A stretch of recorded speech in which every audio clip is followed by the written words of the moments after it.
मधुबन के बाबा, मधुबन के बाबा मुरली वाले, आपका क्या कहना, आपका क्या कहना। ओम शांति। आज 28 अगस्त 2024 के साकार मधुर महावाक्य है। आज मीठे मीठे बाप दादा बोले, मीठे बच्चे, तुम जितना बाप को याद करेंगे उतना आत्मा में लाइट आएगी। ज्ञानवान आत्मा चमकीली बन जाती है। बाबा ने कहा, मीठे बच्चे, तुम जितना बाप को याद करेंगे उतना आत्मा में लाइट आएगी। ज्ञानवान आत्मा चमकीली बन जाती है। बाबा ने आज प्रश्न पूछा कि माया किन बच्चों को ज़रा भी तंग नहीं कर सकती। तो उत्तर में बाबा ने समझाया कि जो पक्के योगी हैं, जिन्होंने योग बल से अपनी सर्व कर्मेंद्रियों को शीतल बनाया है, जो योग में रहने की मेहनत करते हैं, उन्हें माया ज़रा भी तंग नहीं कर सकती। जब तुम पक्के योगी बन जाएंगे तब लायक बनेंगे, और लायक बनने के लिए प्योरिटी फर्स्ट है। ओम शांति। मीठे मीठे बच्चों को बाप बैठ समझाते हैं, अज्ञान के कारण तुम्हारी आत्मा डल हो गई है। हीरे में चमक होती है ना, पत्थर में चमक नहीं होती। इसलिए कहा जाता है कि पत्थर मिसल डल हो गई है।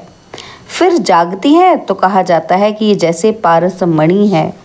अब अज्ञान के कारण आत्मा की ज्योति डिम हो गई है, काली नहीं होती है। नाम ये रखा हुआ है। आत्मा सबकी एक जैसी होती है। शरीरों की बनावट अनेक प्रकार की होती है, आत्मा तो एक ही है। अब तुम समझते हो कि हम आत्मा हैं, बाप के बच्चे हैं। ये सारा ज्ञान था, वह फिर धीरे धीरे निकल गया है। निकलता निकलता आखिर कुछ नहीं रहता तो कहेंगे अज्ञान। तुम भी अज्ञानी थे, अब ज्ञान के सागर से ज्ञानी बनते जाते हो। आत्मा तो बहुत सूक्ष्म है, इन आंखों से देखने में नहीं आती। बाप आकर समझाते हैं, बच्चों को नॉलेजफुल बनाते हैं, तब सुजाग होते हो। घर घर में सोचरा हो जाता है। अभी घर घर में अंधियारा है, अर्थात आत्मा डिम हो गई है। अब बाप कहते हैं मुझे याद करो तो लाइट आ जाएगी और फिर तुम ज्ञानवान बन जाएंगे। बाप किसी की ग्लानि नहीं करते हैं, यह तो ड्रामा का राज समझाते हैं। बच्चों को कहा है ना कि ये तो सब मूढ़मती हो गए हैं। कौन कहते हैं? बाप। क्या कहते हैं बाप? कि बच्चे, तुम्हारी कितनी सुंदर बुद्धि बनी थी श्रीमत पर। अभी तुम फील करते हो ना, तुम्हें ज्ञान मिला है। ज्ञान को पढ़ाई कहा जाता है। बाप की पढ़ाई से हमारी ज्योति जग गई है। इनको ही सच्ची सच्ची दीपावली कहा जाता है। छोटेपन में मिट्टी के दीपक में तेल डाल ज्योति जगाते थे, वह तो रस्म चलती रहती है, उनसे कोई दीपावली नहीं होती। यह तो आत्मा जो अंदर है वो डिम हो गई है, उनकी ज्योति आकर बाप जगाते हैं। बच्चों को आकर नॉलेज देते हैं, पढ़ाते हैं। स्कूल में टीचर पढ़ाते हैं ना, वह है हद की नॉलेज और ये है बेहद की नॉलेज। कोई साधु संत भी पढ़ाते हैं क्या? रचयिता और रचना के आदि मध्य और अंत की नॉलेज कब सुनी? कभी कोई ने आकर पढ़ाई? जाकर देखो कि कहाँ ये कॉलेज में ये नॉलेज पढ़ाते हैं। बाबा कहते देखो जरा जाकर पढ़ाते हैं कहीं ये नॉलेज? सिर्फ एक बाप ही पढ़ाते हैं, तो उनके पास पढ़ना चाहिए। बाप अनायास ही आ जाते हैं, ढिंडोरा थोड़ी पीटते हैं कि मैं आ रहा हूँ। अनायास ही आकर प्रवेश करते हैं। वह आवाज़ तो कर ही नहीं सकते जब तक उनको ऑर्गन्स ना मिले। आत्मा भी ऑर्गन्स बिगर आवाज़ नहीं कर सकती। शरीर में जब आई है तब आवाज़ करती है। तुम समझाओ तो कोई मानेंगे ही नहीं। बच्चों को जब ये नॉलेज दी जाती है तब समझते हैं यह नॉलेज एक बाप के सिवाय कोई दे न सके। विनाश का साक्षात्कार भी कोई चाहते थोड़े हैं, यह बाप ही आकर कराते हैं। ड्रामा अनुसार पुरानी दुनिया अब खत्म होनी है और नई दुनिया स्थापन हो रही है। जिनको बाप से नॉलेज लेनी है वह आते रहते हैं। कितनों को ज्ञान दिया होगा? अनगिनत। गांव गांव से कितने ढेर आते हैं। यह आत्माओं और परमात्मा का एक मेला एक ही बार लगता है। संगम युग पर ही आते हैं। बाप आकर नई दुनिया स्थापन करते हैं। जिनकी ज्योति जगाते हैं वह फिर जाकर औरों की ज्योति जगाते हैं। अभी तुम सबको वापस जाना है। इसमें बुद्धि से काम लेना होता है। भक्ति मार्ग में तो है अंधियारा, और ज्ञान देने वाला तो एक बाप चाहिए। वह आते ही हैं संगम पर। पुरानी दुनिया में ज्ञान मिल न सके। मनुष्यों के ख्याल में है कि अभी तो 40,000 वर्ष पड़े हैं, बिल्कुल ही घोर अंधियारे में हैं। समझते हैं 40,000 वर्ष बाद भगवान आएगा, ज़रूर आकर ज्ञान दे सद्गति करेंगे। तो गोया अज्ञान है ना। इनको अज्ञान अंधियारा कहा जाता है। अज्ञान वालों को ज्ञान चाहिए, भक्ति को ज्ञान नहीं कहा जाता। आत्मा में ज्ञान है नहीं, परंतु डल बुद्धि होने के कारण समझते हैं भक्ति ही ज्ञान है। एक तरफ कहते हैं ज्ञान सूर्य के आने से सोझरा होगा, परंतु समझते कुछ ही नहीं। गाते हैं ज्ञान सूर्य प्रगटा। किसके लिए कहते हैं ज्ञान सूर्य? कब आया ये कोई नहीं जानते। पंडित आदि होगा तो कहेगा जब कलयुग पूरा होगा तब सोच रहा होगा। ये सब बातें बाप आकर समझाते हैं। बच्चे नंबरवार समझते हैं। टीचर बच्चों को पढ़ाते हैं। एक रस तो बच्चे नहीं पढ़ेंगे। पढ़ाई में एक रस मार्क्स कभी नहीं होती। तुम जानते हो कि बेहद का बाप आया हुआ है। अब पुरानी दुनिया का विनाश भी सामने खड़ा है। अभी ही बाप से ज्ञान लेना है और योग भी सीखना है। याद से ही विकर्म विनाश होंगे। बाप कहते हैं इस संगम पर ही आकर इस शरीर का लोन लेता हूँ, अर्थात प्रकृति का आधार लेता हूँ। गीता में ये अक्षर है और कोई शास्त्र का नाम बाबा नहीं लेते हैं। एक ही गीता है, यह है ही राजयोग की पढ़ाई। नाम रख दिया है गीता।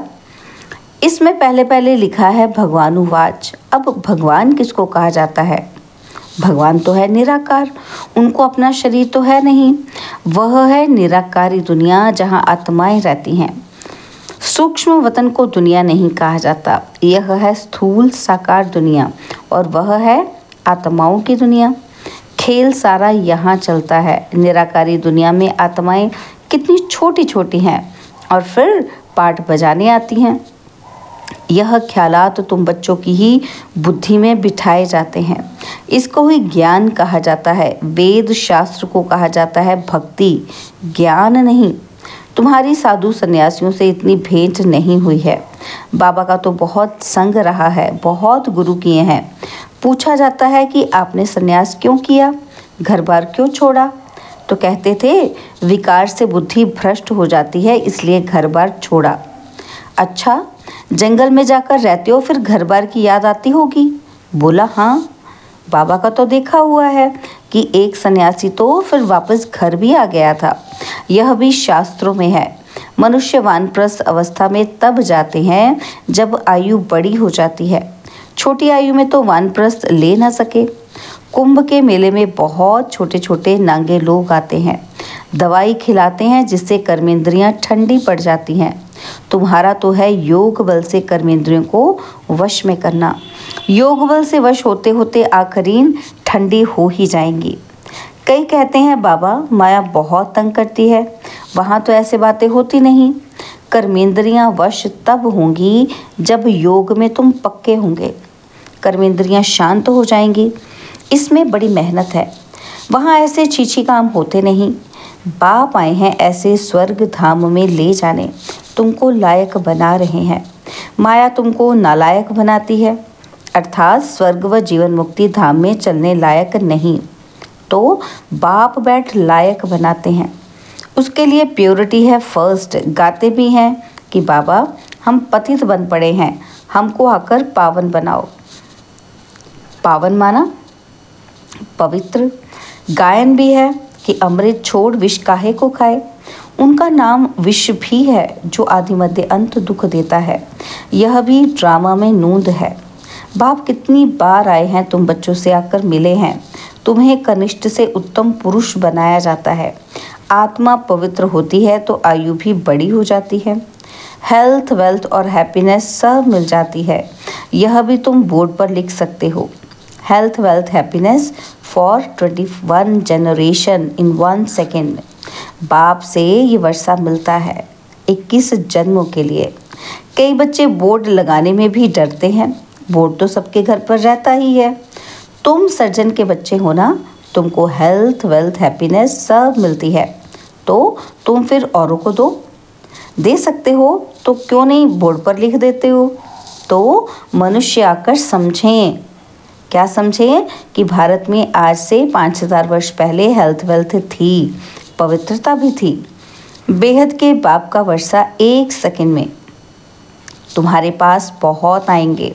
तुम बैठ समझाओ, यही भारत सोने की चिड़िया थी, इन्हों का राज्य था, फिर ये कहाँ गए?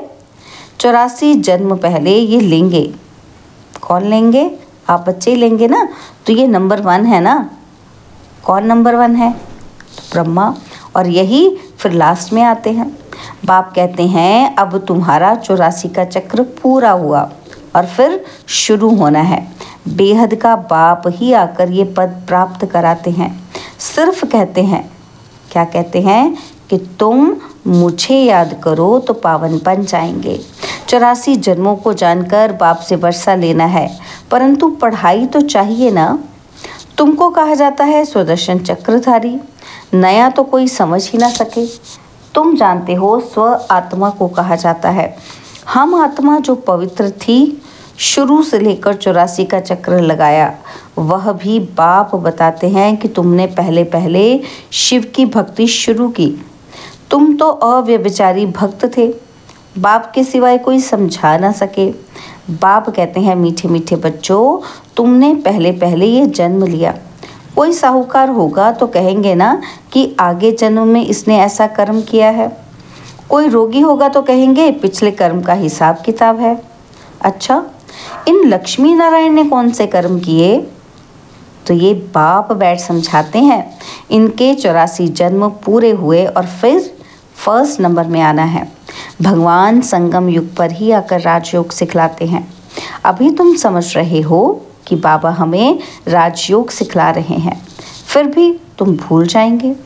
कर्म, अकर्म और विकर्म की गुह्य गति भी बाप ने समझाई है। रावण राज्य में तुम्हारे कर्म विकर्म हो जाते हैं और वहाँ कर्म अकर्म होते हैं। वहाँ रावण राज्य ही नहीं, विकार होता ही नहीं, वहाँ है ही योग बल। जबकि योग बल से हम विश्व के मालिक बनते हैं, तो ज़रूर पवित्र दुनिया भी चाहिए। पुरानी दुनिया को अपवित्र और नई दुनिया को पवित्र दुनिया कहा जाता है। वह है वाइसलेस वर्ल्ड और यह है विशेष वर्ल्ड। बाप ही आकर वेश्यालय को शिवालय बनाते हैं। सत्युग है शिवालय। शिव बाबा आकर तुमको सत्युग के लिए लायक बना रहे हैं। लक्ष्मी नारायण के मंदिर में जाकर तुम पूछ सकते हो, आपको मालूम है इन्होंने ये कैसे पद पाया, विश्व के मालिक कैसे बने? बाप कहते हैं तुम नहीं जानते हो, हम जानते हैं। तुम बाप के बच्चे ही कह सकते हो कि हम आपको बता सकते हैं इन्होंने ये पद कैसे पाया। इन्होंने ही पूरे 84 जन्म लिए, फिर पुरुषोत्तम संगम युग पर आकर बाप ने राजयोग सिखलाया है और राजाई दी है। उसके पहले नंबर 1 पतित थे और फिर नंबर 1 पावन बने। सारी राजधानी है ना, तुम्हारे चित्रों में सब क्लियर है। इन्हों को राजयोग किसने सिखलाया? ऊंच ते ऊंच है ही परमात्मा। देवताएं तो सिखला ना सके, भगवान ही सिखलाते हैं, जिसको नॉलेजफुल कहा जाता है। बाप, टीचर, सतगुरु भी कहा जाता है। ये सब बातें वही समझ सकते हैं जिसने शुरू से शिव की भक्ति की होगी। मंदिर बनाने वालों से तुम पूछो कि आपने ये मंदिर बनाया है तो इन्होंने ये पद कैसे पाया, इन्हों का राज्य कब था और फिर ये कहाँ गए और अब कहाँ है। तुम 84 की कहानी बताओ तो बहुत खुश हो जाएंगे। चित्र पॉकेट में पड़ा हो, तुम किसी को भी समझा सकते हो। शुरू से जिसने शिव की भक्ति की होगी वह सुनते रहेंगे, खुश होते रहेंगे। तुम समझ जाएंगे कि हमारे कुल का है। दिन प्रतिदिन बाबा बहुत सहज युक्तियाँ बतलाते हैं। तुमको अब समझ मिली है, परमपिता परमात्मा ही सर्व का सद्गति दाता है। 21 जन्मों के लिए सतयुगी बादशाही मिल जाती है। 21 जन्मों का वर्षा इस पढ़ाई से ही मिलता है। टॉपिक भी बहुत है। वैशाल्य और शिवालय किसको कहा जाता है? इस टॉपिक पर हम परमपिता परमात्मा की जीवन कहानी बता सकते हैं। लक्ष्मी नारायण के 84 जन्मों की कहानी, ये भी टॉपिक है। विश्व में शांति कैसे थी, फिर अशांति कैसे हुई और अब फिर शांति कैसे स्थापन हो रही है, ये भी टॉपिक है। अच्छा, मीठे मीठे सिकिलदे बच्चों प्रति माता पिता बाप दादा का याद प्यार और गुड मॉर्निंग। रूहानी बाप की रूहानी बच्चों को नमस्ते। हम रूहानी बच्चों की रूहानी बाप दादाजी को दिलवा जान सिकवा प्रेम से नमस्ते। ओम शांति। प्यारे बाबा, मीठे बाबा, मेरे बाबा, शुक्रिया बाबा, शुक्रिया बाबा, शुक्रिया। धारणा के लिए मुख्य सार है, पहला पॉइंट है, अब उत्तम पुरुष बनने के लिए याद के बल से आत्मा को पवित्र बनाना है। कर्मेंद्रियों से कोई भी विकर्म नहीं करना है। ज्ञानवान बन आत्माओं को सुजाग करने की सेवा करनी है। आत्मा रूपी ज्योति में ज्ञान योग का घृत डालना है। श्रीमत पर बुद्धि को स्वच्छ बनाना है। बाबा ने आज हमें वरदान दिया, पॉइंट स्वरूप में स्थित हो, मन बुद्धि को नेगेटिव के प्रभाव से सेफ रखने वाले विशेष आत्मा भव। पॉइंट स्वरूप में स्थित हो, मन बुद्धि को नेगेटिव के प्रभाव से सेफ रखने वाले विशेष आत्मा भव। जैसे कोई सीज़न होती है तो सीज़न से बचने के लिए उसी प्रमाण अटेंशन रखा जाता है। बारिश आएगी तो छाते रेनकोट आदि का अटेंशन रखेंगे, सर्दी आएगी तो गर्म कपड़े रखेंगे। ऐसे वर्तमान समय मन बुद्धि में नेगेटिव भाव और भावना पैदा करने का विशेष कार्य माया कर रही है। इसलिए विशेष सेफ्टी के साधन अपनाओ। इसका सहज साधन है कि एक पॉइंट स्वरूप में स्थित होना, आश्चर्य और क्वेश्चन मार्क के बजाय बिंदु लगाना, अर्थात विशेष आत्मा बनना। स्लोगन है, आज्ञाकारी वह है जो हर संकल्प बोल और कर्म में जी हजूर करता है। आज्ञाकारी वह है जो हर संकल्प बोल और कर्म में जी हजूर करता है। ओम शांति। और अब यह एक बहुत अच्छी वीडियो भी जरूर देखें।